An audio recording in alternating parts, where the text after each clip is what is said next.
Good morning, Patriots. Thanks so much for being here. Welcome back to Conservative Cat, where we scratch at corruption, we pounce on propaganda, and we always land on our feet, armed with the truth, wisdom, and a whole lot of claws. Hey, I'm your host, Conservative Cat, and today we're going to be taking a stand with the citizens in Effingham, Illinois.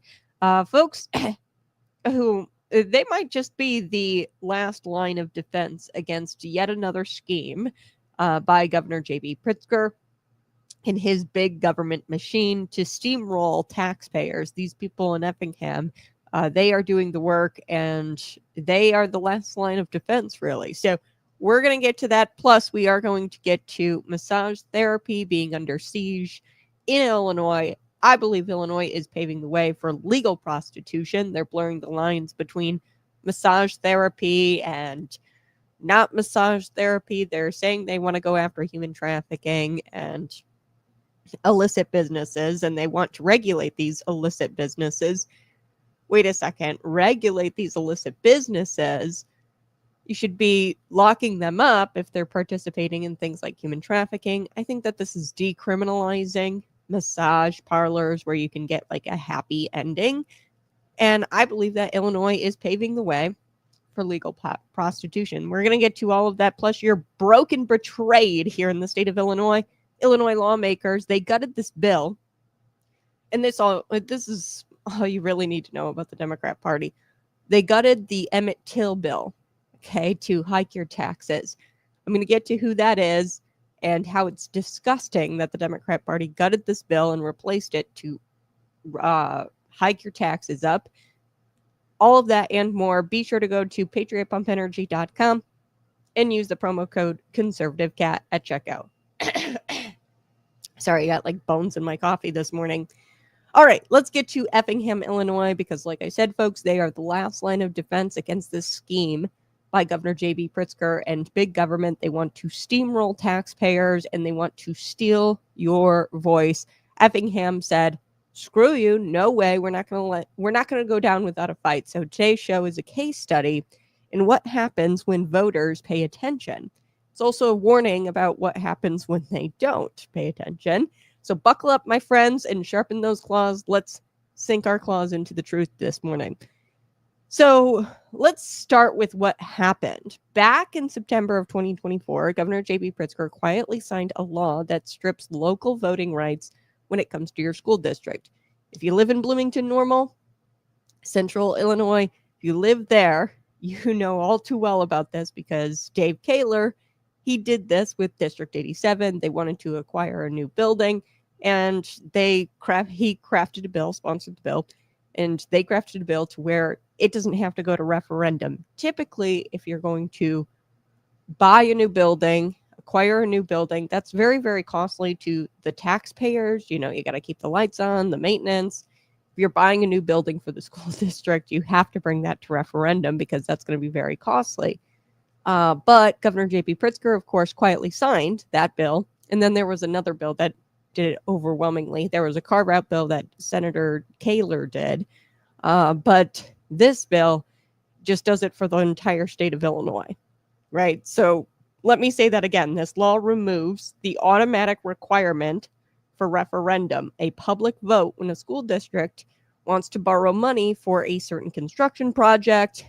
And the reason why all of this happening is because of this pre-K. They want to grab your kids earlier and earlier because they don't want you to have any kind of relationship with your children. And they want them to be government pawns and little activists, and they want your children. So they want to grab them in a very early age, pre-K or kindergarten classroom expansions. That's what they're justifying. They're saying we have to do this in order to meet the requirements. Really, this was an unfunded mandate, all-day kindergarten mandate by 2027, 2028. So this is their excuse. This is Pritzker's all-day kindergarten and pre-K rollout. And the schools are like, well, we can't bring it to referendum because we have to meet this mandate. This is another unfunded utopian dream, communist regime type behavior. Get the kids really early into these indoctrination camps. So now your school district can rack up millions in new debt by buying buildings, constructing new buildings, and they can hike your property taxes, and you, the taxpayer, might not even know it until it actually hits your mortgage statement or you get your property tax bill in the mail because you were never asked about it via referendum, which used to be a requirement. Same thing, Dave Kaler did the same thing with the CIRA, the Central Illinois Regional Airport bullcrap, where they wanted to expand their tax base to include all of McLean County, which is total bogus because it's the Bloomington Normal Airport. And they didn't want to bring it to referendum, and they didn't ask you to expand that tax base. That is typically a requirement. But Dave Kaler, getting elbowing with his buddies at District 87 and the Central Illinois Regional Airport, and he made it to where you don't get a say at all. That is not democracy. This is theft, plain and simple. And I get it. Like, you might not see this right away until construction, and then they actually have to pay for the construction. They're going to take out and rack up millions of dollars of debt. So you might not see it right away, but your right to say no was taken away from you on the referendum, on the ballot. And this is anti-democracy. The Democrat Party, they claim that they're all for democracy. This is the most undemocratic thing I've ever seen. Communist China doesn't even really do this. Most of the time, they at least ask their citizenry on the ballot. Now, there's only one option usually, but they at least pretend, right? They won't even bring it to a vote. So in Effingham, something rare happened, and the people said, no, not so fast. No. Effingham, the school district, it's a local school district there. They tried to sneak in a $57 million in borrowing for this new K through 2 school without asking the voters first. So this was going to be a brand new school. They were going to construct it. And here's the kicker. This is the same district that failed 4 times since 2014 to get voter approval. Okay. They even tried to get a 1% sales tax hike just 8 months ago, and the voters said no to that. So the voters have spoken very clearly about the school panhandling for money. They don't want to give the school any more money, these voters. And what they're trying to do, and what they're doing with Governor J.B. Pritzker's law, is not bring this to referendum. It used to be a requirement, but thanks to Governor J.B. Pritzker's new law, they no longer need voter approval. So unless, of course, the public goes out and gets 1,500 signatures in 30 days, and then they can force a referendum. So they can force putting a referendum on that ballot by getting 1,500 signatures. Now, just to give you a little perspective about the landscape there in Effingham, this area. So the highest vote getter on this school board in Effingham, this local district, only got 1,072 votes. Okay. But now you're forcing the citizenry to get 1,500 signatures in a single month. Okay. So it's a high threshold. It's higher than running for office, getting petition signatures to get your name on the ballot. It's higher than that. And it's designed to make it near impossible to get this referendum on the ballot. Okay, 1,500 signatures is a lot for this area. When you put it into perspective, the highest vote getter on the school board, he got 1,072 votes. Okay, but guess what? The people of Effingham blew it out of the water. Guess how many signatures that they got?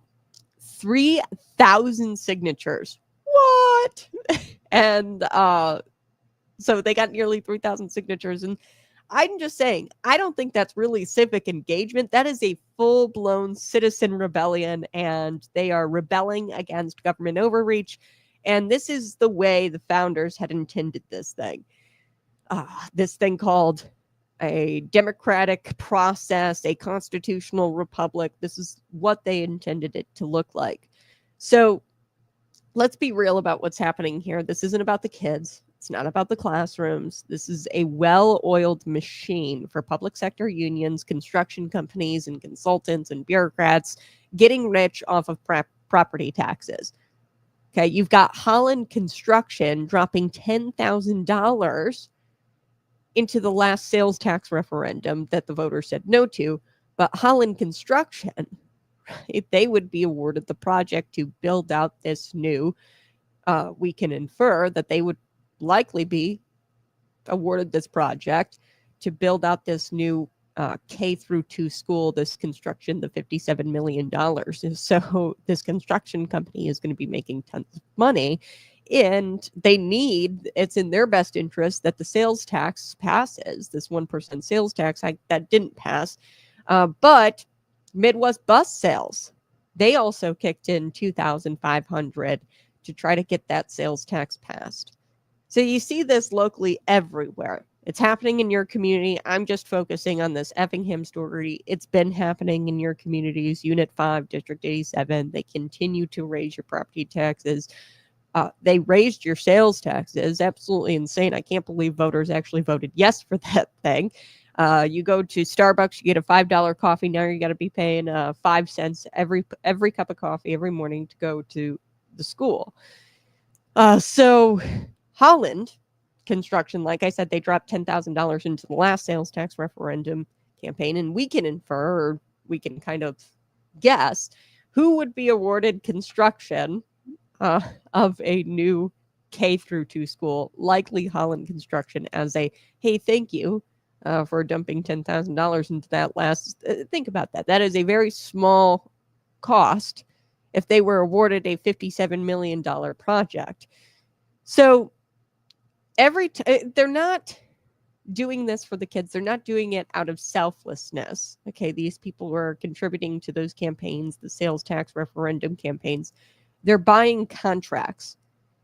Okay, and for a decent price, $10,000, and then they get the $57 million, right? They're buying contracts, and they want guaranteed business. The school buses as well, Midwest bus sales.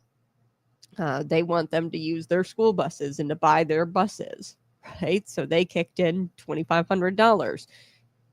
Don't think that they're not lobbying in Springfield, by the way, to make this easier to pass these bonds. You better believe that they are, to pass this referendum that forbids school districts from going to referendum and asking the people, hey, can we take on this new debt? Don't think that these types of companies aren't in Springfield, and they're not making it easier to not go to referendum, so that way they can get more taxation through property tax referendums, sales tax referendums. They can get more taxation through without the referendum requirement. And this is not about education, like the good people of Effingham. They get this. They know that this isn't about education, which is why they voted no on tax hikes since 2014. They know that it's not about education, and really what this is about is engineering consent, shutting down opposition, and manipulating the public process.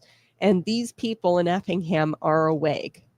So they're not going to get rolled. And if you're not awake, you are going to get rolled, and you're going to continue to pay higher and higher property taxes, because it's all a scam for people to get rich. That's what it is. It's these construction companies, it's these bureaucrats, consultants, public sector unions. It's all a scam for them to get rich.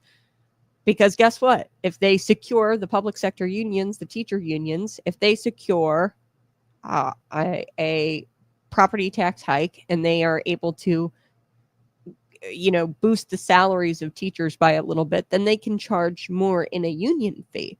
And then they collect those union fees and then donate them to their buddies and friends and the union leadership. They get paid. Like, this is all a racket. So let's zoom out a second. This isn't just about Effingham. This is a statewide strategy. Governor J.B. Pritzker and the Democrat supermajority, they are chipping away at the citizens' power, the citizenry power. Piece by piece. They control the courts. They control the legislature. They draw the voting maps. Now they're going after democracy directly, which is to say, hey, we're going to craft laws where you can't go to the ballot and say no, whereas it used to be a requirement. Why? Because the people are a threat. When given a choice, the taxpayers are often going to say no to endless spending. They know it's not about education. They know it's endless spending, and it's people lining their pockets and the taxpayer dime. These people don't want to work for anything and get their own jobs. These construction companies just want the guaranteed job because it's easier. It's a lot of work to go out and drum up your own business, but they would much rather just secure these government contracts so that way they don't have to worry about it.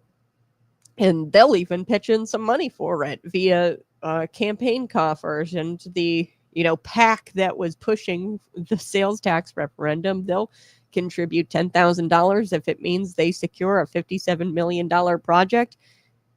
Instead of convincing voters, they change the rules. You have to convince us that you need this money. You have to convince us that this is actually going to the students and not your own damn pockets. So here's what needs to change. We need to shorten the petition, or they have done this. We need to elongate the petition timeline, shorten the signatures. What they've done is they've shortened the petition timeline to 30 days, and then they've raised the signature threshold. So this is all about trying to stop a referendum from getting on the ballot altogether. And they exempt certain projects from referendum altogether. In some cases, you can't even bring it to referendum. You guys saw this in the town of Normal, where people wanted to divvy up their districts or divvy up their at-large government with districts. And you brought it to referendum. They said no. They said because we're home rule, we can pretty much, the judge, because like I said, they control the courts, they control the legislature, and they don't control the people in bringing it to referendum. So what they did in court, they shut the people down, and they said no, because we're home rule, we can pretty much say no to whatever you bring. And the normal citizens really tried. It was a referendum. They tried to get a referendum on the ballot that broke up the at-large government and said, hey, shall the town be divided up into districts? And then when that got shut down by a judge, and they cited whatever bullcrap reason, the people were like, okay, well, because this judge said this, we're going to try to get town supervisor, town clerk, these to be actually elected positions and not appointed by the mayor. We're going to run these people in these positions because state statute that says that we're an incorporated town, and an incorporated town, if you are identify as an incorporated town, then You have to have these positions be elected. So they gathered up the petitions, put the candidates on the ballot, but they got shut down again by another judge. So totally an attack on democracy. And really what this is, it's authoritarianism. And who pays for it? You do, because you pay for it in rising property taxes. If you're asleep and if you're not fighting like Effingham is, you pay for it. And what's the lesson here? What is the lesson? The lesson is, if you live in Illinois, you better wake up. You know, the normal citizens tried, they failed. It's better than not trying at all. Effingham voters, they gave you a blueprint of how to combat this stuff. Get a referendum together and get it on the ballot. Pay attention to what's going on in your school board. Read the fine print on these construction plans. Find out if these construction companies are contributing to these PACs who are pushing for these referendums, and expose it. Get organized, petition, speak out, show up, and remember, it should never be this hard to say no. Okay. To say no, like, hey, I don't want my property taxes going up. This is taxation without representation. And we need to repeal this rotten law that Governor J.B. Pritzker signed, and call your state senator, whether that's Dave Kaler or your state representatives, people who craft these types of laws that say we can waive the referendum requirement. And Dave Kaler's done that twice now. What an anti-democracy hack that guy is. He's done it twice. Once with the McLean County expanding the tax base for the Central Illinois Regional Airport, and another time for District 87, very similar thing with what's going on in Effingham, where they wanted to acquire a new building and buy a new building. It was the old State Farm building, and they want to turn it into like a pre-K school or whatever, because they want to meet this mandate, because Governor J.B. Pritzker wants your kids in school very, very early. I mean, heck, as soon as they come out of the womb, they want them in public education and indoctrination. It's insanity. Look at Head Start programs, total evil. They want them very early, and by 2027, he wants all kindergarten to be all day. And 2027 and 2028 used to be where kindergarten is typically like half a day, because the kids are very, very young. Now, if you've ever taught children, you know that kids, I'm a youth leader at my church, and even kids like in 5th grade, those are the types of kids that I deal with. Even kids in 5th grade, they can't really be without their parents. It's very clear that the younger they are, the more they need mom. Because kindergarten, nothing is really going on up there except I need naps and I need food. I need snack time. Okay, so there's not much going on up there, and you can't really teach them much other than, maybe some letters, maybe some shapes, things like that at that age. And really what they need is interaction, social interaction with their parents, and they need to start bonding and creating a relationship between their parents at that age. There's not much you can teach a child when they're that young, and if you're a parent, you get that. You can't teach them calculus, so why the hell would you need them for 8 hours a day? They can't go for 8 hours a day as kindergarten. Right? There's a reason why we had it where it's like half days, where the kids go home eventually, because they're young and they need mom and they need dad. They need mom or dad, depending on, the situation, but they need a parent, and they need to start working on building that relationship and having a relationship with mom and dad. I mean, it's just so rotten. It's so rotten. And we need to restore referendums across the board. If there is we need to keep referendum requirements. And we need to remind these politicians that, hey, you work for us. It's not the other way around. Okay, and the citizens of Effingham, I salute you. We salute you here, the audience of the Conservative Cat Show. Smash that like button, subscribe to the show. But we salute you, and you didn't just protect your wallets. You are defending our constitutional republic and our democratic process, and for that should be applauded. Now I want to shift gears a little bit. We'll head on over to Central Illinois, Bloomington Normal. So that's Effingham. We focused in on that. They gave you a blueprint, folks, the Effingham voters, on how to combat this anti-democratic process where they remove referendum requirements. So grab a green crayon, write this down, petition to get referendums on the ballot to stop your woke school boards from not going to referendum and buying up all of these buildings for pre-K and K. This is total garbage anyway. We shouldn't be forcing our kids into schools that early. It's just so sad. I want to shift gears. Let's talk about massage therapy. A brave massage therapist, of course, sounding the alarm. If you missed our interview together, you guys can go find it in the archives. Her name is Marianne Shelton, and she's sounding the alarm on how local governments are using fear and emotion to erode liberty and criminalize honest work. Really, I think that's what they're doing with these ordinances, is they're criminalizing honest work, and they're laying the groundwork, I believe, for legalizing prostitution. So here's what I mean by that. Meet Marianne Shelton. She is a licensed massage therapist and the owner of Resonate Source Massage in Normal. And she's not a criminal, okay? She's not running a shady business. She's running a small, legal, state-regulated business. She registers with the state. She pays her dues. But thanks to this new city ordinance that just passed in Bloomington, she has to worry about being treated like a suspect in her own town. And it's just simply for doing her job. This ordinance seems and claims to fight human trafficking. That's what they'll call it, a human trafficking ordinance. But really, this is a slap of new fees, regulations, and red tape for already licensed professionals. So let's cut through the nonsense. In Illinois, massage therapy is licensed by the state. Okay, therapists pay biannually every 2 years, $250. They have to pass background checks, they have to take exams, and they report to the Illinois Department of Financial Professional Regulation.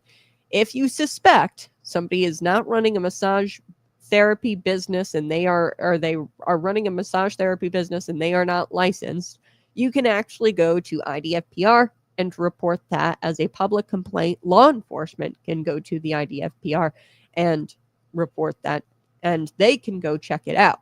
So there's already an enforcement agency and an agency that license these types of businesses already. This is duplicative. So what exactly is the Bloomington ordinance adding? From what I can understand, the city wants you to pay an extra $100. And then they want more bureaucratic paperwork, and they want you to do a local background check. So they are also proactively intervening in a business without any wrongdoing, okay, with any evidence of wrongdoing. And it's kind of bizarre. It freaks me out. The way Jeff Jurgens, the city manager in Bloomington, had talked about this ordinance being a proactive tool. And it's tough because it's hard to meet the burden of proof in human trafficking cases, which is true. I agree. But like, that is due process. This is the way America works. You have to have evidence that somebody is human trafficking before you can go in and start suspecting, or you can't go looking for a crime. Okay, there's got to be a crime that's reported and then you process them. There's got to be something that is actually happening. So it sounds like justice, the ordinance at first, and you're like, oh yeah, human trafficking. Who doesn't want to combat human trafficking? Of course, we all want to combat human trafficking. This is going to have the opposite effect because it's almost normalizing illicit business. It almost seems like they're trying to normalize illicit businesses. And here's what I mean by that. They're passing ordinances to ensure that there isn't human trafficking going on. Okay, ordinances. Well, if there's human trafficking going on, you need to bust down the door, do undercover operations. You need to have the FBI come in. This is a federal crime. Like, what are you talking about passing ordinances to combat human trafficking? Bizarre. So here's what should really trouble you. City officials admit that the goal of this is to get around almost the legal burden of proof. That's right. They're saying, quote, it's just too hard to prove someone is trafficking, so we'll just regulate everyone just in case. Okay, so, I mean, that is pre-crime territory, folks. This is Orwellian, and it's creepy because you're supposed to have due process. So let's get real. If you're running a legal an illegal business, you're not going to go into City Hall and fill out a license application. Okay, if you're running an illegal business, you're not going to go get fingerprinted. You're not going to go pay fees. Okay, if you're running an illegal business, you're going to keep running that illegal business. And if they catch you, then you're just going to move somewhere else and rename the business or call it a donut shop rather than a massage spa or whatever. You'll keep hiding in the shadows. And the law-abiding professionals like Marianne, they get hit with regulation, they get harassed, and then they also get lumped in with these criminals. And as Marianne put it, she said they're forcing educated, compliant professionals to jump through hoops while legal operations continue without consequence. If illegal operations are happening, then you need to have cops busting down the door and saving these women who are being trafficked, period. You need to call the FBI in. If there's 14, as somebody had said at a Bloomington City Council meeting, if there's 14 illicit businesses operating in that city, you need to call the FBI because you got some serious issues on your hands there, Bloomington. But instead, they want to pass an ordinance to combat it, which decriminalizes it and doesn't it kind of doesn't serve the gravity of the situation here. So it's not just Bloomington, it's Peoria, Springfield, Chatham, Tremont. This is happening statewide, and it's a trend where they want to pass these human trafficking ordinances. So now we need to ask the question, is this really about human trafficking? And it gets weirder because there's nonprofit organizations involved here, and a lot of them aren't registered with the state yet or registered as 501(c)(3)s yet, and they've been the ones advocating for this. So there are already well-established human trafficking nonprofits. I don't know why they wouldn't be the ones pushing for an ordinance, being that a lot of these nonprofits work closely with the victims, they work with law enforcement, but all of a sudden you've got nonprofit organizations who aren't even really established, and they're going and they're advocating for this. So then you've got to ask the question, what is this really about? Here's where it gets really dark. Mary Ann suspects that this ordinance might be laying the groundwork for something even bigger, the eventual legalization of prostitution. So let's connect the dots here. Bloomington, they passed these vague ordinances regulating massage. Okay, they admit that they can't prosecute trafficking, so they'll preemptively regulate instead, which raises all kinds of questions about due process, but let's set that aside. Meanwhile, you've got the Illinois state legislature pushing House Bill 3518. This is introduced by Will Guzzardi and other Democrats. This is the so-called sex workers bill. Okay, and it would decriminalize adult sex work and establish labor protections for prostitutes. Coincidence? Marianne doesn't think so, and I don't think so. I think what they're doing here is softening the terrain, or they're regulating these businesses so that way they don't have a leg up once they legalize prostitution. Does that make sense? So they want to overregulate these areas. Maybe it's a messaging tactic, a campaign tactic that they can take to Springfield. Hey, look, we've already created a framework to ensure that bad things won't happen, like human trafficking. Illegal things won't happen, like human trafficking. we've already got the framework here to allow prostitution, So when Springfield finally moves to legalize prostitution, cities like Bloomington and Springfield and Peoria, they've already set up the framework to deal with that.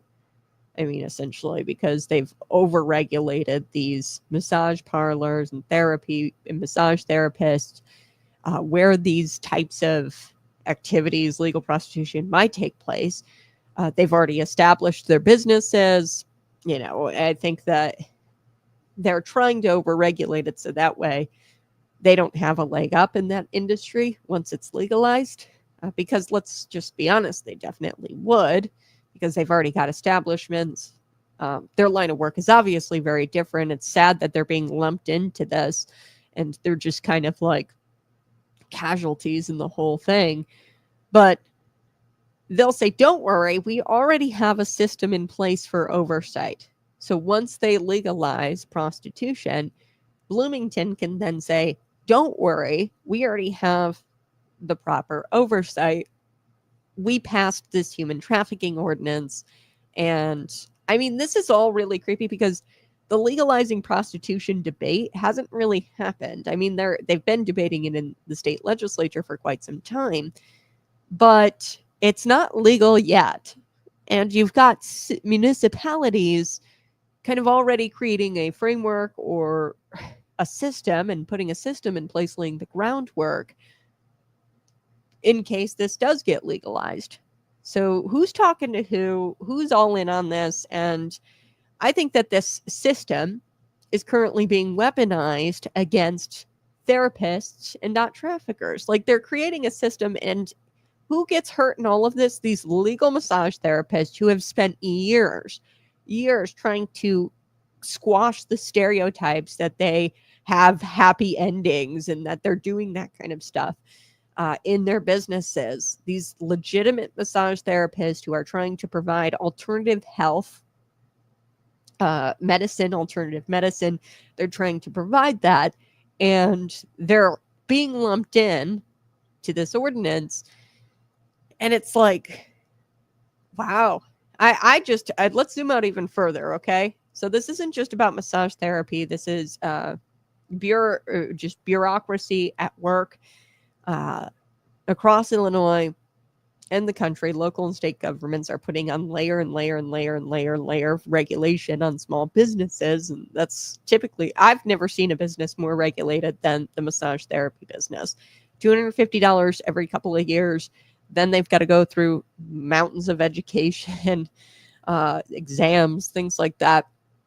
And they're turning a blind eye to real crime and corruption, saying, let's create an ordinance combating human trafficking. That's like a sidewalk ordinance to me. You know what I mean? Like, let's create an ordinance to combat jaywalking, or let's create an ordinance to combat parking, parallel parking, or whatever. You know what I mean? Like a stupid, silly ordinance.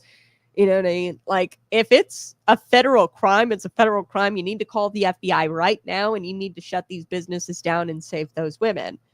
But instead of doing that, they're creating ordinances, which tells me all I really need to know is that this isn't actually about combating human trafficking. So these small businesses are soft targets because they follow the rules. They pay their fees, and they're easy to intimidate because they rely on this business, and they'll do anything it takes to keep that business. And meanwhile, you've got actual bad actors, whether it's illegal spas, drug runners, cartel-linked operations. They laugh at these types of ordinances. They don't play by the rules. Are you kidding me? This is not going to affect them in the slightest. This isn't about public safety. It's about control. Control over your livelihood, control over your choices, control over your future. And let's end where it began, shall we? Marianne Shelton. She's not some radical, okay? She's not partisan. She's a professional who wants to be left alone to do her job with integrity. And it's so sad that this industry has fought for years to crush these stereotypes, and now they're being lumped in with this legal prostitution crap, and they're being regulated despite not offering that service, they're assuming that they might offer that service, and they're over-regulating that activity, just like they're doing with marijuana, like I talked about yesterday. You guys can go find the show archived, smash that like button, share this out.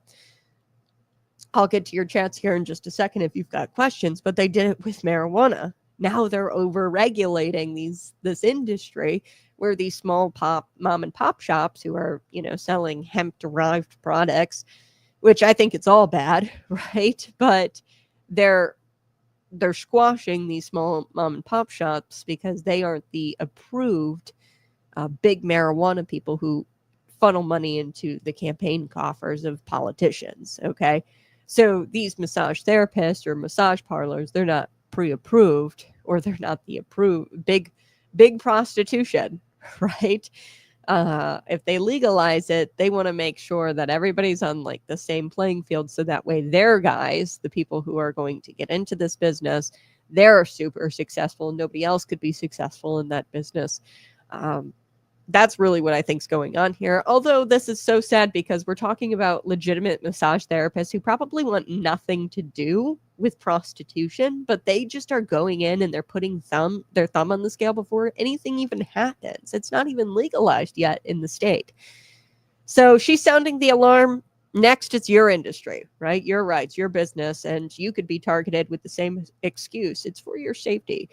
So yesterday with the cannabinoid thing, they're saying it's for the safety of the children. Okay, if it was seriously about safety, we've got safety parameters for things like cigarettes, alcohol, to make sure kids aren't getting these drugs. We could easily regulate it to where we don't squash, but they want to outright ban the hemp-derived products and these cannabinoid products. Why? Because they're picking winners and losers, and that's the way the government does it. It's not liberty, it's tyranny. And hey, this is the Conservative Cat Show. Be sure to smash that like button, share this out with your friends, and subscribe to the channel right now. Let's get to, I want to get to this biblically really quick. The whole legalizing prostitution, this is clearly wrong. We shouldn't legalize prostitution. We shouldn't be treating Marianne and other massage therapists like that, licensed therapists across the state. We shouldn't be doing regulatory overreach. And really, they're trying to confuse the public. And this is what the devil does. Let's take a look at Isaiah 5, verse 20, chapter 5, verse 20. It warns us, it says, "Woe to those who call evil good and good evil, who put darkness for light and light for darkness." This is exactly what's happening here. These ordinances, it's dressed up in this very fancy and sweet language, the anti-trafficking language. And they're not actually using it to shut down the criminal sex trade, by the way, okay? Because if they wanted to crack down on the sex trade, and if they wanted to crack down on these crimes, then they would call in the FBI and they'd shut these business down. They would gather the evidence. They would stick to due process and meeting the burden of proof. They would do stings and undercover stings. But what they're doing is they're blurring the lines here, and this is what the devil does all of the time. Blurs the line between lawful healing and illicit and an illicit vice. Okay, so they're blurring the line between prostitution and massage parlors. Marianne is a trained, licensed, accountable, and transparent massage therapist, but instead of protecting her, the city is treating her like a criminal, while real traffickers and illegal operations continue to thrive in the shadows. So what are they setting us up for? Like I said, look no further than the House Bill 3518, the so-called Sex Workers Bill of Rights. This isn't about rights. It's about state-sponsored sexual exploitation. They want to blur this line, and they want to create a framework so that way they can say, oh, we've already got it set up to where it won't be a problem once legal prostitution exists here in the state. Okay, so Proverbs 14:34 says, "Righteousness exalts a nation, but sin is a reproach to any people." Illinois is not being exalted right now. We are being reproached. And it's not because of lawful massage therapists, it's because our leaders are quietly pre-clearing a path for prostitution using soft language and subtle policies. And God's word is very clear about this sexual sin, by the way. We should not be legalizing prostitution. We should fear God, okay? And I would be freaked out if I was pushing this type of legislation, because here's what 1 Corinthians 6:18 says. Paul tells us, flee from sexual immorality. Every other sin a person commits is outside the body, but a sexual immoral person sins against his own body. Right? So imagine a government that not only ignores that, but normalizes it, taxes it, and licenses it. Okay, and if Illinois, I mean, we'd be like the first, second state to do this thing. This is Babylon. Okay, this is not liberty, that's Babylon. And Babylon, the righteous were always a threat, and they were always treated like the righteous were always treated like women, or like Marianne. Okay, the righteous were treated like her, but she wasn't doing anything wrong, Marianne. Okay, and because of her righteous conduct, it makes her more susceptible to their agenda, and they try to paint her as a threat, because Satan doesn't need a brothel to win. All he needs is moral confusion. Okay, so they're blurring the lines here between prostitution, massage therapy, and they're doing it with these ordinances, these subtle ordinances, and they're lumping therapists and traffickers together, and they're blurring the lines between healing and seduction. That's a sin. And Satan doesn't really need the brothels. He just needs the moral confusion. And once the lines are blurry, the devil doesn't need to kick in the door. It's already been left wide open. The lines are blurry. And you might not be realizing it. You could call it, oh, I'm going to go get a massage. Once they legalize prostitution in this state, they can, and this is how the devil works. You justify your sin. Hey, this is okay because this is a massage. Okay, I'm going to a massage therapist. See, it's our job as believers and as citizens to be image bearers of God. We draw a line. There's black and there's white, there's evil and there's good, and there's a line. And there is no black and white. Okay, there's evil and there's good. We defend the innocent. We call sin what it is, and we call righteousness what it is. We don't blur the line between righteousness and sin. So we don't apologize for standing for the truth. The truth is that these massage therapists, they are casualties in all of this. And in the book of Amos, it tells us, let justice roll like waters and righteousness like an ever-flowing stream. Amos chapter 5, verse 24. But justice isn't harassment. The righteousness isn't red tape. Okay? We need to protect our therapists and our professionals who provide healing. And we should be going after human traffickers. And we shouldn't be protecting brothels or this kind of work and crafting a framework for legal prostitution. Marianne shouldn't have to fight this battle alone. As a church, we need to stand up and we need to walk in truth. We need to boldly expose the government for overreaching and this moral blurring. That's what's going on. They're trying to morally blur. And it's Satan, because our battle isn't with flesh and blood. It's Satan. He's trying to right now through this ordinance, Satan is trying to morally blur the lines between legal massage, healing, and seduction. That's what this ordinance does. And they're redefining what massage therapy really is. And just like they redefine what women really are, and they blur this line. They redefine what family is. They redefine what morality is. Not on our watch, not in our country, not without a fight. I do have to take a quick break. We're going to come back, and I want to tell you about your taxes going up, because starting July 1st, Illinois is slapping residents with a fresh set of taxes, from rentals to vapes to your phone bill. Nothing is safe. So we're going to get to all of that. Smash that like button, share this out with your friends. I'll be right back.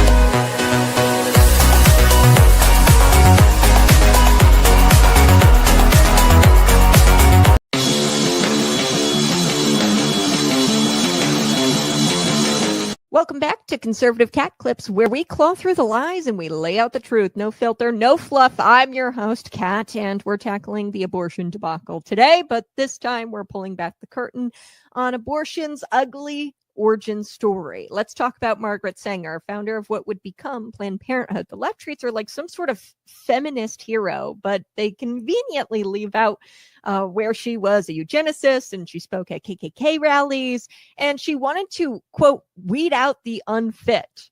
Her words, not mine, folks. In a 1938 letter, Sanger wrote about her plans to target Black communities, and I quote, "We do not want the word to get out that we want to exterminate the Negro population." Does that sound like they're trying to hide something, doesn't it? Planned Parenthood was built on this ideology, and Sanger didn't want to empower women. She wanted to control population growth, particularly among minorities, the poor, and the disabled, anyone she and her elite pals deemed less desirable. That's who she wanted to weed out. And guess what? The legacy still haunts the abortion industry today. Don't believe me? Look at the numbers. Black women make up about 13% of the population, but they account for nearly 40% of all abortions. You think that's by accident? No, ma'am. That's what's called targeted marketing and deception. They're marketing abortion to Black women. So while the media glamorizes abortion as freedom, let's be real. It started with a woman who thought freedom meant eliminating the weak. And while the left tears down statues of long dead so-called racists, they keep handing out awards named after Margaret Sanger. Hypocrisy much? The left is tearing down these statues, but yet they're handing out awards named after Margaret Sanger. Now, I know some folks are going to say, well, that was a long time ago, Kat, sure, but Planned Parenthood is still the nation's largest abortion provider. They're still planting clinics in these low-income minority neighborhoods, and they're marketing abortions to minorities. And they were raking in $500 million of taxpayer dollars, by the way, every year. And just until recently, President Donald Trump signed this executive order to end the federal taxpayer dollars to fund and promote elective abortion. The order recognizes that for nearly 5 decades, Congress enacted a little something called the Hyde Amendment. It's a series of additional laws to protect taxpayers from being forced to pay for abortion. That's what the Hyde Amendment does. Contrary to this longstanding common sense policy, the previous administration, Joe Biden, they dedicated all kinds of federal funding to elective abortion and a wide variety of government programs. This isn't about women's health. It's about politics, power, and profit. The future, it's up to us. In a post-Roe world, gives us this chance to right historic wrongs. We need laws that protect the unborn, support women, and finally shut down the lie that abortion is some kind of virtue. This has been Conservative Cat Clips. I'm Kat, reminding you that the truth has claws and history doesn't lie. Margaret Sanger's past isn't just history, it's the foundation of a system that we are fighting today. Stand tall, speak out, and choose life. Welcome back to Conservative Cat, where liberty has claws and the truth purrs. Hey, I am your host, Conservative Cat. We're calling out Illinois lawmakers today for what they are. They're greedy, they're deceitful, and they're downright cruel to the people they claim to represent. Go ahead, subscribe right now. Share this out with your friends. Starting July 1st, Illinois is slapping its residents with a fresh set of tax hikes, from rentals to vapes to your phone bill. Nothing is safe, and it gets worse. Hidden in the weeds of corporate tax code, there's changes that'll drive up business costs. Okay, so we're going to get to the corporate tax code changes. And you wind up paying for the corporate tax code changes and the corporate tax hikes. And I'll tell you how in just a second. But excuse me, I've got bones in my coffee this morning. It's not that they passed all these tax hikes. It's not just that they passed it. It's how they passed it. This is really, truly evil. There was a bill honoring Emmett Till. He was a 14-year-old lynched in Mississippi, and this bill got gutted for their tax scheme. That tells you all you really need to know about the political machine and about the Democrat Party. terrible, terrible types of people. They gutted this bill that would have honored Emmett Till. Now, let's dig into this. Let's get the facts straight. On July 1st, the state of Illinois is going to increase taxes on short-term rentals, so your Airbnbs, your weekend getaways, more expensive. Sports wagering, if you bet, you'll pay more to do it. Telecommunications, your phone, your internet, your cable, higher bills. Tobacco and vaping products, because apparently the state's broke, but they want to micromanage your lifestyle. And if you smoke a cigarette, they want as much cash as they can get their hands on. And they are also doing this. Here's the kicker. Electric vehicle rebates are going down. So this was the state that screamed, green energy, every chance that they get. Right? They scream this in your face. They say, oh, you need to get an electric vehicle. You need to do your part. But they're penalizing you for following their own agenda. So you bought the electric car they told you to buy. And now they're walking back the incentive that they pushed you into getting the car with. Okay, so they're walking that incentive back that they used to push you into buying that electric vehicle. Welcome to Illinois, folks, where the rules change mid-game and the referee is the tax collector. The rules are always changing. So those aren't the only tax hikes. There is something truly insidious in the corporate tax changes, and they hide it behind this complicated language, and most media outlets won't touch it. I'll go ahead and talk about it. It's the GILTI, the Global Intangible Low Taxed Income. I know what you're thinking. The GILTI, what the hell is that? That's confusing. That's the point. So Morris Schulten in the Center Square was quoted from the Taxpayers Federation, and he explained that this is a foreign-earned income that shows up on federal tax forms, and now Illinois wants to tax it too. Okay, so that's double dipping, folks. That's what they're doing. So it's a foreign-earned income, and it shows up on your federal taxes, and you're taxed on that income federally. But now Illinois wants to tax that as well. So you're getting taxed twice on that income. So there's also this switch from the Joyce rule to the Finnegan rule. Translation, if any part of your company has ties to Illinois, every part gets taxed, even if those branches have zero business in this state. So it creates something that Schulten rightly calls double taxation. Okay, companies are getting taxed in Illinois now and in the other states that they're doing business out of. So they might not necessarily be doing business in Illinois, but if there's ties to Illinois, if the company has ties to Illinois, like, I don't know, I'm trying to think of a good example. Like you might get a product or something as a supply for your business. You operate your business out of Tennessee, right? But you get something out of Illinois, or you have some sort of shop there in Illinois, but that you don't really do business out of it. You would have to pay taxes in Tennessee.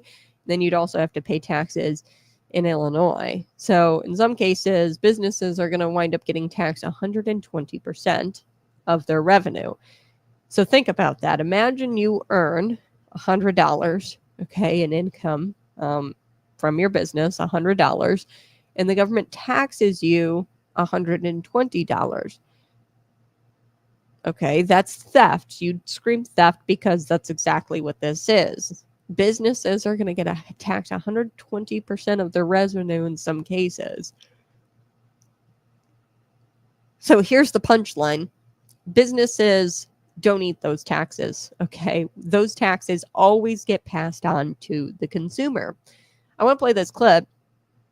Dan Ugasti, a Republican, told the truth on the House floor. Every business passes these taxes along, and, they make $100, the government taxes them $120. Well, guess what? They're going to charge you $140 next go around. So every business passes along these taxes, and we hit the people who buy the goods and use the services. Let's take a listen. Here we go.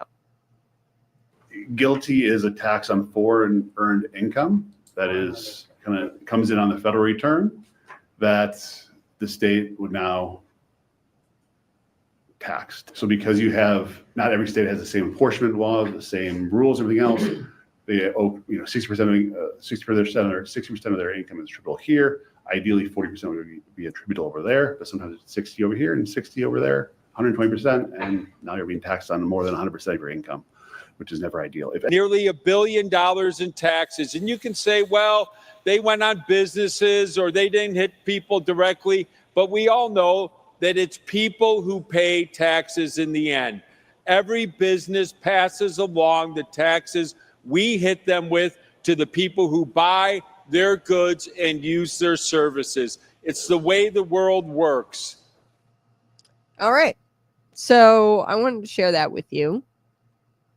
That's not ideology. That's economics 101. These businesses are going to pass those taxes down to the consumer. And if you run a grocery store and Illinois is increasing your costs of doing business, you don't eat the cost. You're just going to raise your prices. If you operate a moving company and your taxes go up, your fuel taxes go up, your equipment taxes go up, your licensing requirements, all that goes up, guess what?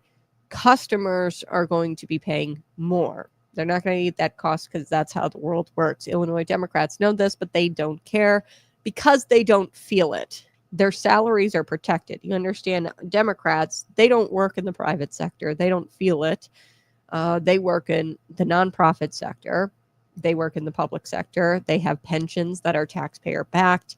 Their lives are insulated from reality, and they are insulated from the reality that they impose on you and I, those who work in the private sector, right? So here's where the story goes from bad to absolutely disgraceful. The tax hikes were shoved into, so all these corporate tax hikes that I'm talking about, the GILT, GILTI, the Global Intangible Low Taxed Income. I know that was confusing, but it's foreign earned income. It's already taxed by the federal government. Now the state wants to tax it as well. All of that, they did all of this by gutting and replacing a bill. Now, we've talked about this before, but taxes were shoved into House Bill 2755. This bill originally had nothing to do with revenue for the state, taxation. It was supposed to designate July 25th as Emmett Till Day, a day of remembrance for a 14-year-old boy who was an African-American boy, and he was brutally murdered in 1955. So instead of honoring his memory and keeping this bill and implementing Emmett Day on July 25th, what the Democrats did, they gutted the bill, they removed Till's name, and they replaced it with a pile of taxes. Think about that. They hijacked a civil rights memorial for this little boy and turned it into a tax machine. That's dishonest, but it's also deeply offensive, and these are the same people who say that they're champions of civil rights. You guys used a child martyr as a cover for your fiscal theft. Absolutely disgraceful. It tells you everything you need to know about the moral compass of Springfield leadership and Democrats. They will stop at nothing to churn this tax machine, and they don't care how immoral they are to get it done. Let me ask you, if the tax package was so good, why did they have to sneak it in last minute? Why not debate it publicly? Why not give citizens and businesses time to prepare? Because government doesn't serve you. I want to make that very clear. It manages you and manipulates the rules and the bills and language to stay in power. That's how they do it, and they drain your wallet along the way. And this isn't a process that is supposed to involve you, and it's by design. They did this last minute. They got it and replaced a bill, which it was a civil rights memorial bill, which tells you all you really need to know about Democrats. The next time they say, oh, we're champions of civil rights, show them this. They lie and they say they're environmentalists, but then they go and they kill EV rebates. They tell you to go buy an EV. They give you all kinds of incentives, and they walk back those EV incentives.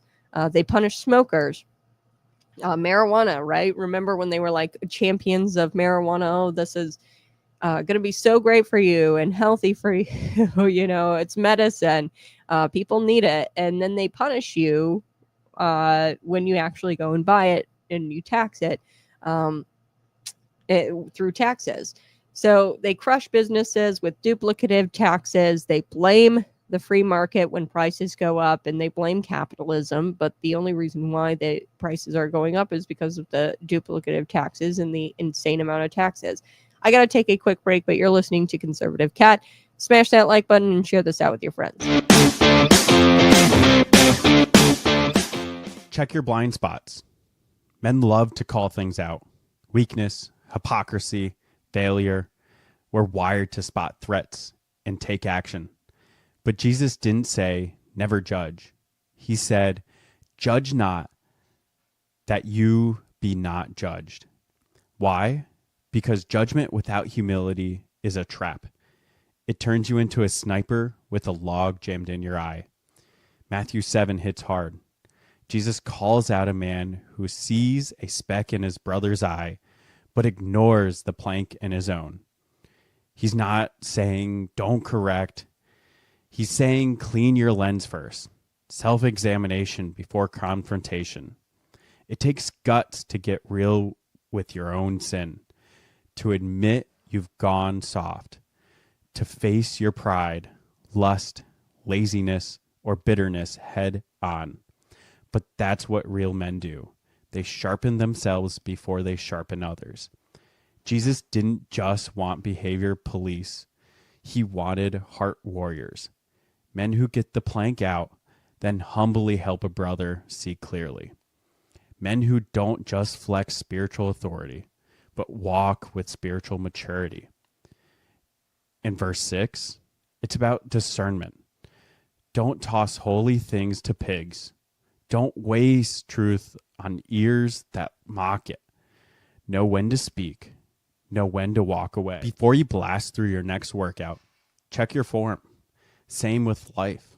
Patriot Pump fuels clean, focused energy, but you've still got to show up. Power with purpose. Clarity with strength. That's how you train. That's how you lead. Hey, good morning. You're listening to Conservative Cat. Look, they're pretending to care about equity and justice and history and civil rights, but they don't care about any of that. Bottom line, folks, Illinois doesn't have a revenue problem. They have a spending problem. They have a corruption problem. They have a moral problem. So July 1st, you're going to be paying more at the pump. You're going to be paying more at the vape shop. You're going to be paying more when you go on your weekend getaways at your Airbnb. And you're going to be paying more for your phone bill. And just remember, when you're paying more and more and more, who did this to you? Don't let them use these buzzwords like justice and equity and proactive revenue management, right? Don't let them use those buzzwords. This is theft, plain and simple. 120% taxation on a business. So if you take $100 and then the government tax you $120, that's theft. Let's call it what it is. Now I want to take a step back and look at this biblically, not just politically, because taxation, especially unjust and deceptive taxation, isn't just a policy issue, it's a moral issue. And scripture has a lot to say about rulers and governments who treat their people poorly and treat the people they serve poorly. So let's start with Micah chapter 3. Open up your Bibles, verses 1 through 3. Where the prophet warns of corrupt leaders. You hate good and love evil, who tear the skin from my people and the flesh from their bones. Friends, that's not hyperbole. That's what it feels like when an unelected bureaucrat and morally corrupt people bankrupt legislators, morally bankrupt legislators. This is what it feels like when they treat their citizens like they're endless ATMs. Okay. In Proverbs 29, verse 4, it says, by justice, a king gives a country stability, but those who are greedy for bribes tear it down. Illinois lawmakers got a bill honoring Emmett Till, this 1955, or what was it? In 1955, he was brutally murdered. He was lynched, right? Emmett Till, he was a symbol. He was, this is a boy, civil rights. This was a civil rights memorial. They wanted to recognize July 25th as a civil rights memorial day for Emmett Till. And instead of doing that, they used him as a vessel to sneak in tax hikes behind people's backs. Now, that's not governance, that's greed dressed up in robes of false virtue. Okay, so this was a false virtue signal. They used the virtue signaling as a vessel for their tax hikes. And let's not forget Isaiah 10, verses 1 through 2. Woe to those who make unjust laws, to those who issue oppressive decrees to deprive the poor of their rights and withhold justice from the oppressed. So every time these lawmakers vote to tax your phone or your car or your job or your groceries while shielding their pensions and their perks and their power, they're enacting oppressive decrees. Okay, the whole referendum thing that I talked about with Effingham, that was protecting their pensions, their perks. That's protecting their jobs. These construction companies that they're awarded the contracts to build out these K through 2 schools. They're protecting their and it's greedy, their perks, their power, their pensions, and they're enacting oppressive decrees. This was an undemocratic decree, getting rid of the referendum requirement that requires you to ask the people about new construction costs and taking out debt to build that. So some might say, well, Jesus said, render unto Caesar. Yes, he did. Remember when Jesus said this, render unto Caesar? He wasn't endorsing corruption here. He was reminding us to separate what is God's from what is Caesar. So, for example, and Caesar doesn't own everything, okay? So money, it has your government officials' faces on it, right? And back then, whose face was on the coins? It was Caesar's face. Yes, you give money to Caesar because money is man's and money is God, as a thing of this world. That's what Jesus was saying. Similar to that of what is God's. God's is us. So we are made in the image of God. So, for example, abortion, right? Taking children's lives, the lives of children, that is taking something that is God's away. Abortion, right? So that's what Jesus was saying, render unto Caesar. I'm not saying all taxation is theft. I'm just saying that deceptive taxation, what they did with this Emmett Till bill, gutting it and replacing it, and they're duplicating taxation, okay, duplicative taxation. The government has to start behaving like a god. When the government starts behaving like a little god, taxing everything it touches, reshaping the truth, rewriting morality, it's our duty to resist and speak the truth and defend righteousness. Caesar doesn't own everything. He doesn't. The government doesn't own everything, clearly, because we're made in the image of God and God owns us. And if you don't do right by his people, we have an obligation to resist and speak truth and defend God's people. So in Romans 13, they call rulers God's servants for good, for your good. Okay, that's what rulers and leaders are supposed to be. They're supposed to be God's servants for your good. And when they become really a rewarder of evil and do the works not of God, and they lie and they pass laws and they steal in the name of revenue, okay, they cease to be ministers of God. And we have to remind them that they don't rule over us, that we serve under God, and your power is much greater than you would think it is. So as Christians, we are not called to be submissive. We are supposed to speak truth in love and stand for righteousness and protect the weak from the schemes of the powerful. That is what we're called to do as Christians. So it's not wrong to come out and say, no, you can't steal our money. You can't do duplicative taxes. It's not wrong to say that. And while Springfield raises your taxes, hides the truth, and mocks your intelligence, we lift up scripture, freedom, and the truth, and be like the prophets of old, not afraid to speak into a corrupt palace, even if we're the only voice left.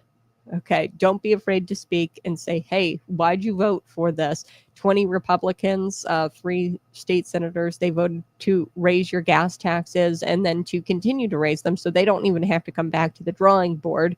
They're just inevitably raised every single year, adjusted for inflation. So they're constantly raised, the taxes, the gas taxes. So we've got to take a quick break. But when I come back, I do want to talk about these teens who were arrested for destroying these pride flags. They were doing God's work, honestly. But they were arrested. And look, I don't condone criminal behavior, but this was not vandalizing. I don't think it was vandalizing anything. They were, honestly, it's freedom of speech. And I hope that the kids use that as a defense. But they were arrested for destroying pride flags in Atlanta, Georgia. So we're going to get to that. Plus, a Democrat official, this shouldn't shock you, was busted for shoplifting at Target. And it wasn't the first time he was shoplifting at Target. So he was busted. We're going to get to that Democrat official. And then JD Vance, I love that he is the biggest troll on Blue Sky, because now he's trolling this Islamic socialist. He's the leader of the new Democrat Party, or of the Democrat Party. And that says something about the Democrat Party if this guy is their leader and if they're going to elect this guy. Absolutely wild. We're going to take a break and we'll be back with all of that here next. Subscribe to the channel.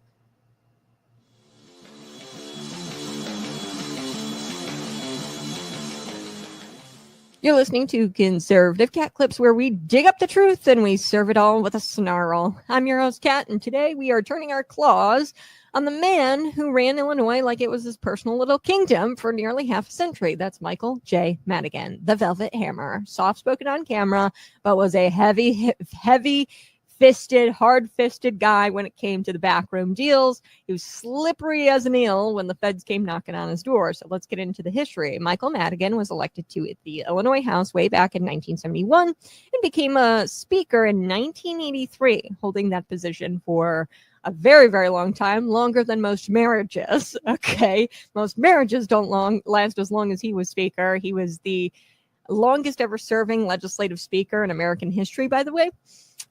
So he also chaired the Illinois Democratic Party, making him the most powerful political operator probably in the country. And folks, this wasn't because he was loved, it was because he was feared. Michael Madigan, his power came from 3 key tools. Let's get into them. Total control over the legislative maps through gerrymandering. Okay, then he also had a tight grip on campaigns funds. If you wanted to win as a Democrat, you needed Madigan's money. He also had a personal side hustle. It was a law firm called Madigan and Getzendanner. And this was actually a law firm in property tax appeals, often the very business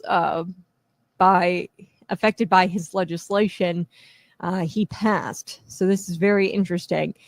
So he kept his control using these 3 key tools. Now, a turning point in July of 2020, federal prosecutors dropped a political nuke on this guy. ComEd, Illinois' largest electric utility, pretty much admitted to a nearly decade-long bribery scheme to curry favor with Michael Madigan. Okay, so in 2011 to 2019, from ComEd, what they did, they handed out jobs, internships, contracts, and payments to Michael Madigan's political cronies in exchange for favorable legislation. Okay, that's what ComEd did. Now, legislation like rate hikes, regulatory breaks, all of that, favorable legislation for ComEd, and they were essentially bribed ComEd paid over $1.3 million in bribes, helping Madigan solidify his empire, while electricity bills went up for working families. Okay, so by March of 2022, the hammer dropped. Okay, so Madigan was indicted on 22 counts, including racketeering, bribery, wire fraud, and extortion. Prosecutors described it's a criminal enterprise where legislation was for sale and loyalty was purchased with jobs and perks. Okay, so his top lieutenant, Michael McLean, was already charged and is now facing trial alongside him. Even ComEd CEO at the time was indicted. It was a full-blown political mob trial, and Madigan was at the tippity top of the pyramid. Okay, so let's talk consequences. Well, Madigan's political machine made millions. Illinois sank. We became the highest tax state in the Midwest. We racked up $130 billion, over $130 billion. I think it's more like 143 in unfunded pension liability, and it's continuing to climb. Chicago lost residents, businesses, credibility. And who helped prop it all up? Look no further than Governor J.B. Pritzker, who signed off on Madigan's budgets and stayed silent for years, even when the corruption smoke turned into a federal fire. Okay, so to be blunt, Michael Madigan, he didn't just run Illinois, he ran it into the ground. And I just want to be clear, Governor J.B. Pritzker is not blameless in this. He signed off on Madigan's budgets. This is Kat, and you've been listening to Conservative Cat Clips. Remember this, Michael Madigan may finally face justice in court. He might finally get a sentencing. Who knows? But the machine he's built still grinds on, greased with taxpayer money, corrupt contracts, and weak-willed politicians. It's time we stop treating corruption like a tradition here in the state of Illinois, and we start treating it like the felony it is. Because if we don't, Illinois will be run by the same snakes, just different suits. This has been Conservative Cat Clips. Hey, good morning. You're listening to Conservative Cat. Several teens, they're facing years in prison after they were caught on surveillance footage, vandalizing, I'm going to use that term loosely, pride flags at this rainbow crosswalk thing in Atlanta. So I'm going to show this for you. This is the surveillance footage. You can see they're on scooters. They've got pride flags. They drive to this pride rainbow walk, crosswalk looking thing. And then they start ripping these pride flags. Not all heroes wear capes. Yeah. Not all heroes wear capes. So that was in Atlanta. Okay, Atlanta, Georgia. According to the Associated Press, Atlanta police said that 3 men and a juvenile could face hate crimes. I hate hate crimes. I think it's so dumb. It's all right to hate. Okay, I hate the color pink, okay, or I hate the color red or whatever, you know. I hate Hitler, you know. Where does this hate crime thing end?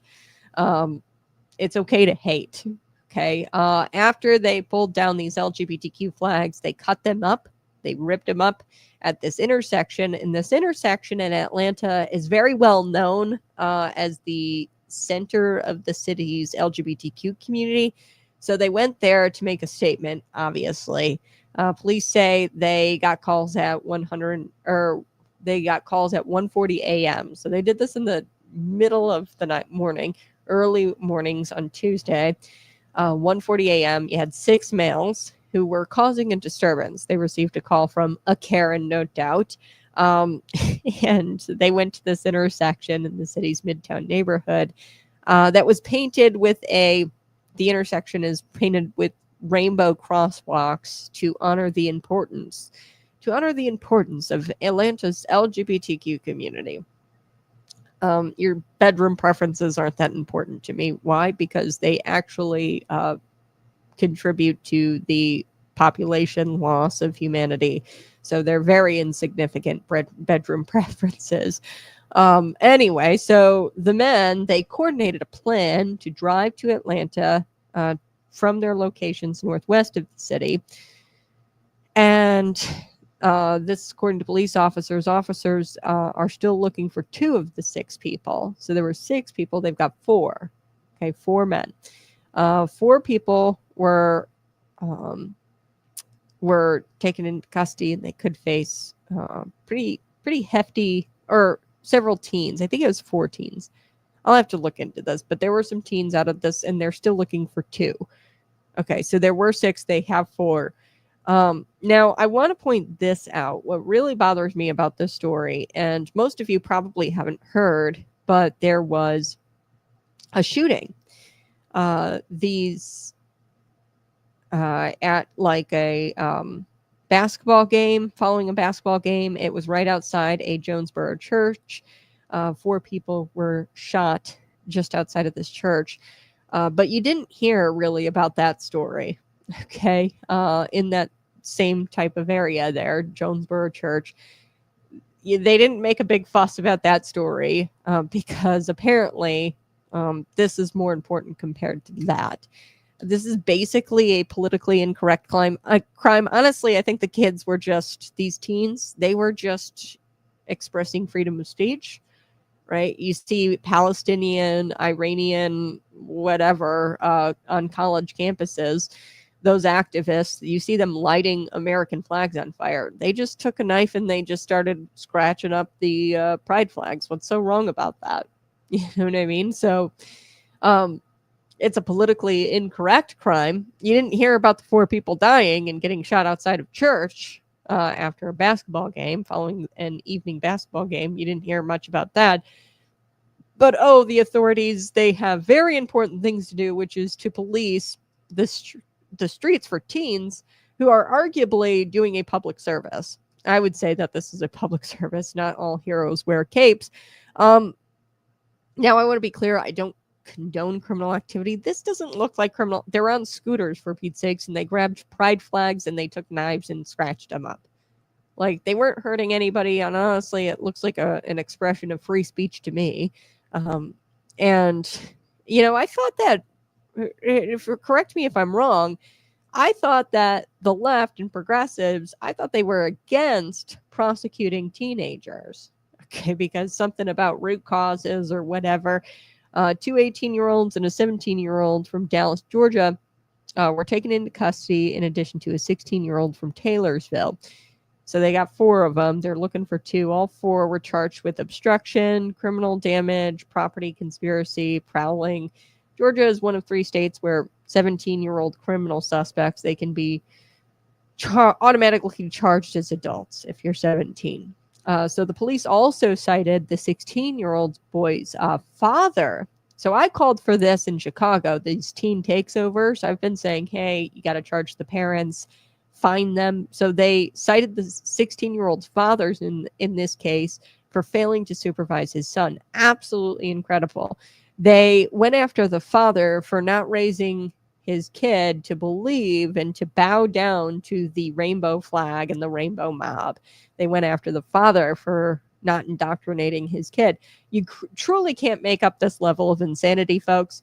This is not criminal behavior. I don't think that is. I mean, I don't condone vandalism or criminal behavior, but this is not what that looks like. They look like they're expressing their freedom of speech, and these kids are innocent until they're proven guilty. And honestly, something tells me that these kids are innocent, and really they were just expressing their freedom of speech.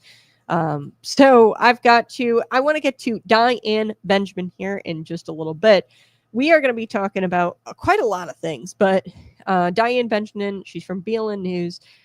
Today we are going to be exploring the controversy in Central Illinois, the Olympia School District's recent tax referendum and the rising. It was a 2024 tax referendum and the rising of property levies. So there are serious concerns over transparency, declining enrollment, and how taxpayers are funding this district. And I'm bringing on Diane Benjamin to break it all down for me. Good morning, Diane. How are you? Good morning, Kat. How are you? Good. I'm glad that you're here. And we are going to break down this story with Olympia first. So you had part 1 and a part 2 on blnnews.com. You guys can go check it out. Part 1, you talked a little bit about 2024, the voters in the Olympia unit School District. They saw a referendum on the ballot in March. So this is a Primary. consolidated election. Yeah, primary. Mhm. Uh, Or so consolidated, I don't remember which one it was, but it was one where nobody votes. So that's Yeah. what they do, is put it on ballots where nobody votes. So yeah, and then they that did way. this also with the sales tax referendum Same thing. recently for all McLean County schools. It's just something that they strategically do to fly these referendums under the radar. Mhm. So tell me more about this story, because you had also, pointed out their declining enrollment, Olympia School District. You had also pointed out, I believe, where they are um, doing this shady type thing where they're going off the assessed values and unrealized gains. Is that correct? Well, every level of government does that. They keep thinking that your house is worth more because houses are selling for more. But if you're not selling your house, you're not seeing that gain. So it doesn't matter if your house went up $100,000. If you don't sell the house, you're never going to see it. And chances are it's going to back up because the housing prices now are unaffordable. So they're not going to stay this high. So basically, you're being taxed on money that you may never see. Mm. That's what property taxes do. They just tax you more because of some presumed increase in value. Yeah. Well, and if your values drop later, which is Oh, possible. you don't get a refund. Yeah. Yeah. So, these voters are led to believe that the rate is going to stay constant. But really, what's going on is they're going off the unrealized gains and the assessed values, and they're collecting more and more and more. But what if your property value drops? Say, and this happens all the time, a multi-family complex pops up right there in your single-family neighborhood, then your property values are going to drop, but you don't get a refund. But they assessed their tax rate off of the assessed value, and they collected a lot of money off of that assessed value. Mhm. So you found out something about Olympia, and that was kind of shocking. You did some FOIAs. What did you find out about Olympia? They had actually, to catch our listeners up, they were saying that it was, from all appearances, it looked like it might have been a McLean County clerk error, right? But they wanted the 2024 tax referendum that had passed, and they wanted the revenue from that, but according to a miscalculation, they weren't getting it. And then they had, made all kinds of press releases that, hey, we need this money. We're in a $1.5 million shortfall or something like that without it. But they got the money that they passed. They held a property tax hearing. They listed out how much money they wanted to collect. And then the board passed the same thing, showing how much money they wanted to collect. The form I got from the county, which the school superintendent out in Olympia signed, is for that amount. So they got the amount of money that they passed. How can you say that you want more money when you didn't pass for more money? The county was supposed to make up some kind of rate because the rate is based on what they passed. Yeah, so that's the thing, is it wasn't really a McLean County clerk error, because they filed like an official affidavit saying, hey, this is our rate, and that affidavit was wrong. It didn't reflect the 2024 referendum, right? Right. So it was a mistake. I don't know if the board didn't reflect the referendum or the tax hearing didn't reflect the referendum, but what they passed matched with what the county gave them. So I don't know how they're justifying sending out different bills. I just put the information out there, and the people of Olympia should be following up with this. But they may have a school board meeting in July. If needed, they might not. Yeah. Well, and I just think that this is so wild, where you've got, this was signed by the superintendent. So, Yeah. And shame on, I don't know if you feel this way, Diane, shame on McLean County clerk. Like I'd asked, and we did a Center Square story as well. There was a Center Square story, and I had asked, like, hey, whose fault was it? They didn't really tell me. They provided a statement, and I said, hey, was it a McLean County clerk calculating error? And people should have in that clerk's office come out and said, no, like, we have to make sure that you're providing us the correct rate as a school district, because then it's all kinds of chaos, if we don't get that right affidavit, that's signed by the superintendent to our office. So, I really wish that the clerk's office, the McLean County clerk's office, would have come out with some sort of press release or something and said, hey, we have to make sure, this happened with Olympia, not to throw them under the bus, but to encourage school districts to double check their referendums, and their affidavits that they turn into the county. Because, hey, if a referendum passed, that passed, right? You have to do the right thing by the taxpayers. If they asked for the referendum, then you have to accurately reflect that in your affidavit that you turn in, right? I think the county clerk initially took responsibility for getting it wrong, but I don't know what they got wrong when Olympia got the money that they passed at 2 different meetings, or reflected to the citizens. We want X number of dollars. That's what the board passed. That's what the county gave them. So I don't know where it stands. I could make calls all day and nobody's going to answer the question. Yeah. Well, and it's just like, I don't know. And what's hilarious about all of this is that they say, oh, we need this money. And like, they aren't even, this is a superintendent of a school, by the way, who signed an affidavit. And, they're always telling you like, oh, we need this money. We're educating your children. No wonder the kids are failing at math. You know what I mean? Like, the superintendent, that's reflective of the leadership. If the leadership can't do math, right, the superintendent and isn't checking at least the affidavit, make sure the math all checks out. We can't expect the kids to be doing math at grade level, I guess, because their superintendent can't do it. Definitely. Spicy, I know. All right, so there's a few other things. You found out something about Rivian and the H-1B visas. Really curious about that. What did you find out, Diane? They have applied for a lot of them. They have a law firm that's willing to pay to get these foreigners in because they have to go through a legal process. I don't remember the exact number. Wasn't it like 189 or something? It was a whole lot. I'll pull it up, but it was a whole lot of H-1Bs. Oh, you want to hear some breaking news? What's it?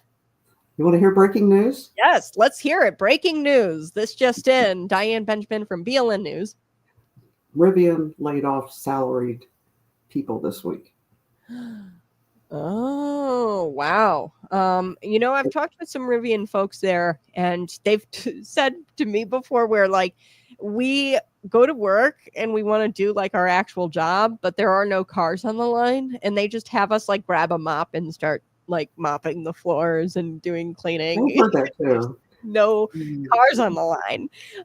So they're not actually doing their jobs, and they're hired to be there to do that job, but there's no cars on the line. I don't know if it's supply chain issues. It's probably a plethora of things.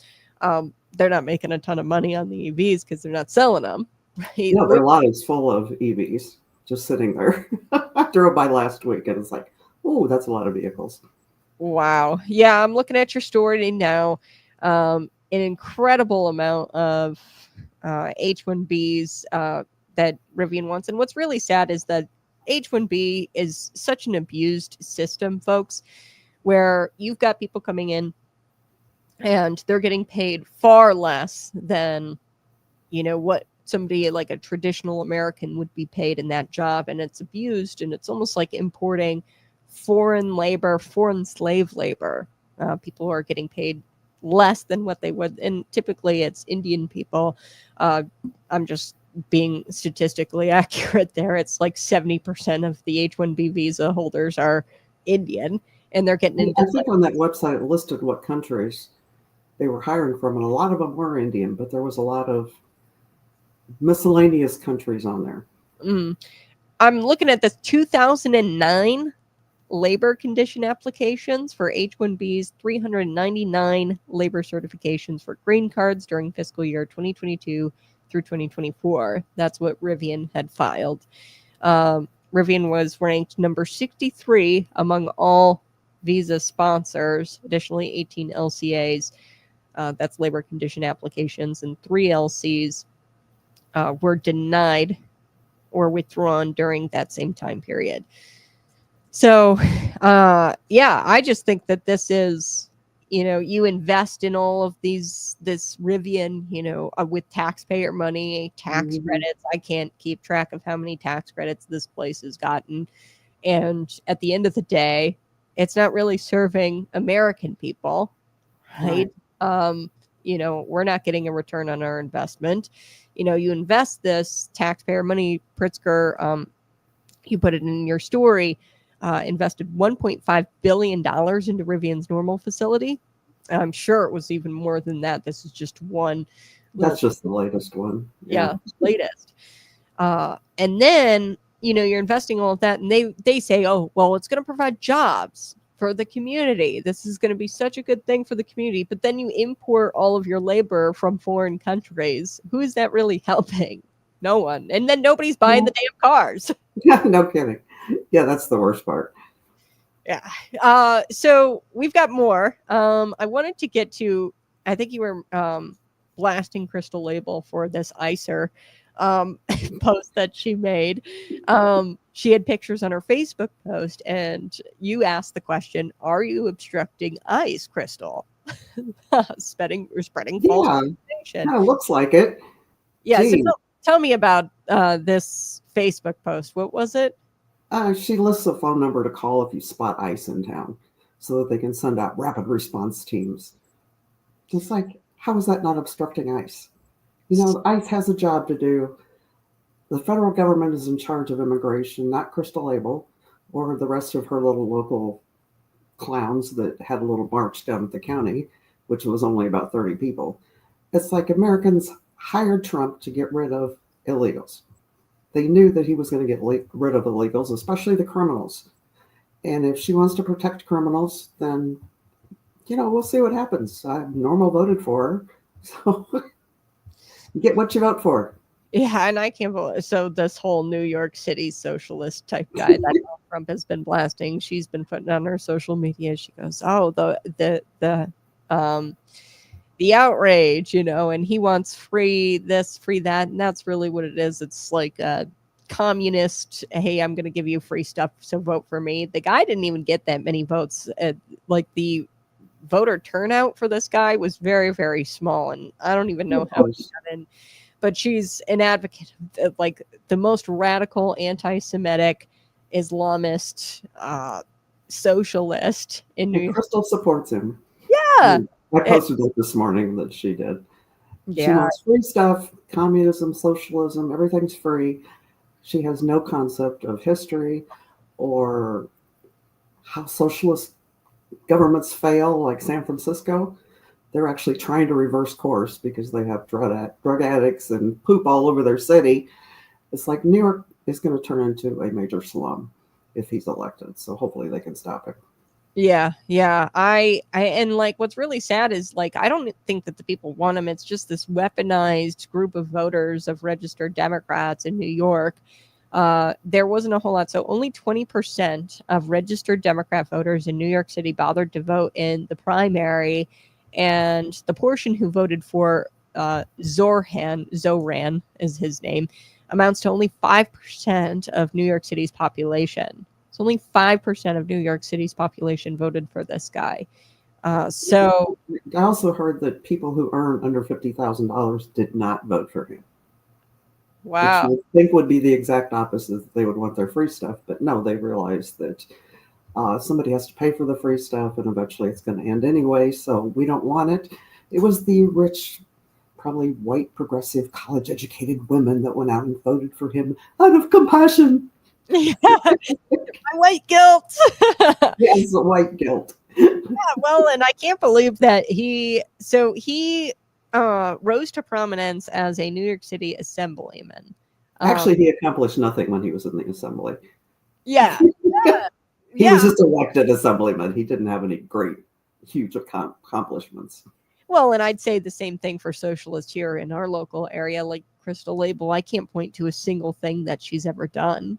But like somehow she continues ranking up. I mean, she's now the normal town supervisor. She's a McLean County board member.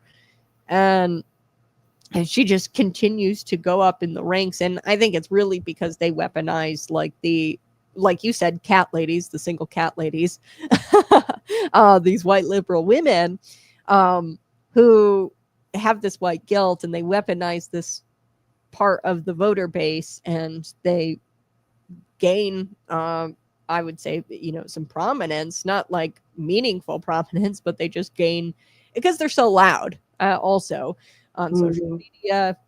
I mean, you have to hand it to Crystal. She's loud and people know who she is, and she continues to get elected.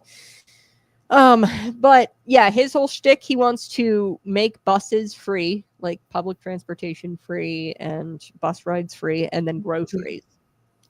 So that's his whole thing. They want to do that here.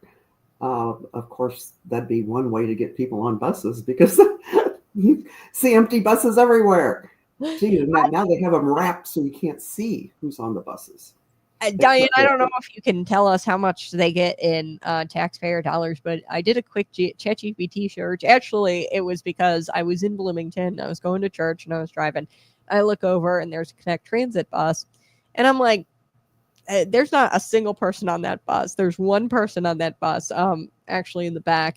And I was just like, one person. And every single time I look into those buses, no people, absolutely no people. And then I looked up real quick, ChatGPT. I was like, how much in tax dollars do they get from federal, state, and local? And I thought the number that popped out, it was $4 million in 1 year, one fiscal year. Oh, it's more than that. I know it. In May alone, they lost over $1.6 million. That's funded by state grants, by Bloomington, by Normal. $1.6 million to drive empty buses all over Bloomington Normal. And they lost that. Was it because of the electric buses? Oh, I'm not even sure electric buses are running. I heard they used one out at the airport when they did that simulation of a plane crash. I don't know what they used it for, but I don't know how they got it there either. They might have one running. The electric buses, they lost over $16 million, I believe, with them just breaking and not being able to get parts or fixed or anything. So maybe I've got my number. I think it might have been just like 1 month, maybe 4 million. The number that popped up, I was like, wow, that's a ton of money. Yeah, ChatGPT got that wrong. It's a lot more than that. Yeah. Okay, so there's a few other things I wanted to get to before I let you go. WGLT's lawsuit. It's hilarious. Freedom of the press is funded by government. And Diane, I love this. This is hilarious. Oh, it is. Yes, they need government money to be a free press. Okay, so they're joining the lawsuit with other NPR affiliates, I'd imagine. So the RCFP, the Reporters Committee for Freedom of Press. And this is what you say in your article. Are they using taxpayer dollars to file this lawsuit? Where is, in the First Amendment, doesn't say that the media has the right to be funded by taxpayers. So they're joining the lawsuit to stop the defunding of public media. And I've never really understood that, Diane. Why in the hell is it taking so long to defund public media? We have the House, we have the Senate. I need it to be defunded like now. Now they've come out with these how they say food deserts? They're coming out and they're saying that there's going to be media deserts or news deserts. That's what they call it. And I'm just all why NPR has no people on the right on their board of directors. Everybody's on the left. Of course. And something that I think is just totally not transparent or not, it should definitely be addressed, is that R.C. McBride, the general manager, serves on the Normal Planning Commission. I just don't understand how that's not a conflict of interest. As he used to be on the town board, the town council. Luckily, he got defeated from that. But then Coos said, "You're not done with politics, so I'm going to put you on the planning commission." So now he serves on that. So media is making the rules in Normal. Yeah, well, and then if you're, the normal planning commission, which there's been some controversial things before the normal planning commission, Mhm. why would you, if your boss, the general manager of this outlet, why would you be adversarial with the normal planning commission or impartial even when reporting on issues that go before the normal planning commission? You won't be, because your boss is sitting there. Like, imagine you're a WGLT reporter and you go to the normal planning commission, and the most recent one that I remember is the multifamily housing that went up, and the residents were really upset about it, and they were trying to fight it, and they went before the normal planning commission and urged them to not let it go advance anymore. Imagine you're a reporter sitting there and you see your general manager right over there, and he says something. You think that you're going to say, like, oh, he, said this, or, and he, Or that R.C. McBride voted against the interests of the citizens who spoke. The 100 citizens who showed up to speak. yeah, No, they're not going to say that. yeah, of course. So, yeah, it's just a joke. I thought that was hilarious. This is how you put it in your blnnews.com article. The United States already has many propaganda news outlets try capitalism instead of entitlements. If public media can't survive in the public arena without tax dollars, then they don't have a market who wants to hear them. Yeah. So they're fighting for those tax dollars because they couldn't exist otherwise. True, they would not. And I love Antiques Roadshow. They could monetize Antiques Roadshow and make a killing. Just keep doing Antiques Roadshows. Charge people $5 to get in. Roadshows. I'm unaware. What is this? Oh, they have all kinds of antique specialists, and people get tickets to attend these huge events where they evaluate what your stuff is worth. And every once in a while, somebody comes up with something they brought in that was worth $150,000, and they had no idea. It's just, That's and what then people bring in stuff that they thought was good. What a weird thing. So they're like acting like Pawn Stars, like. Sort of, except these guys are actual professionals from across the antiques world. Oh, And just regular people, and evidently that's like a big party when you go to one of these. Of course, they've never had one in Bloomington, but you have to go to big cities in order to attend one. But it's a fascinating show. so interesting. That's how they supplement. And one thing that I like am really, because consider they are a nonprofit organization, right? That is how they, file their taxes. I think they're a 501c3. But nonprofits, they're not required to disclose how much taxpayer money and how much donations they get. So it's incredible on their tax forms. You'll see public funds, right? But it's a combination of donations and grants. So you can never really tell how much they're getting from government money and how much they're getting from donations. It could be like they got $1 and then the rest of it is government dollars. And it's like, what? We need to know, how much we're spending on this as taxpayers, and it should be subject to FOIA. All of that, because it's publicly funded. It's just so ridiculous. I believe so. We're getting close to the end. Diane, anything else we need to know? Oh, I don't know. I did a story with 5 more things you need to know this morning. I get so many little things that I put them all into one story instead of trying to do separate stories on all of them. So people can check that out. And I just might quit for the day. I'm tired. Well, Diane, thank you for all of your work that you do in the Bloomington, Normal, Central Illinois area. I know you don't cover Normal too much anymore, right? Never. I gave up on Normal. You guys get whatever you vote for. You're hopeless. You're hopeless. I know. Well, and I was talking about Normal earlier in Effingham. There was this really fascinating thing that happened. The Governor J.B. Pritzker, the no requirements for the referendums, to bring it to referendum if you want to build out like a K-2 school in District 87. You've reported on this, Dave Kaler. He's got a bill out there that exempts District 87 from having to go to referendum to acquire this old State Farm building. And they just love saying, oh, you're not required to go to referendum. And they'll craft bills like that. And Governor J.B. Pritzker signed a bill where it's a statewide bill where if you're building or doing construction or acquiring buildings for the purpose of K through 2, or his mandate, right? Because he wants in 2027 all the kids to go to school and be in kindergarten all day. If you are purchasing or constructing buildings for that purpose, for kindergarten or pre-K, then you don't have to go to referendum. And I talked about normal. It was just so sad. After that, I don't know about you, Diane, I was like, yeah, normal is totally screwed. When the citizens tried to get their districts, bring it to referendum, they had all their signatures. They brought citizens to run for elected offices. They got shut down there.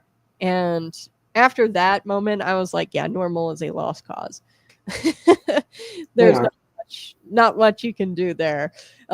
It's very corrupt. And then they called in the Michael Madigan attorney for all of that.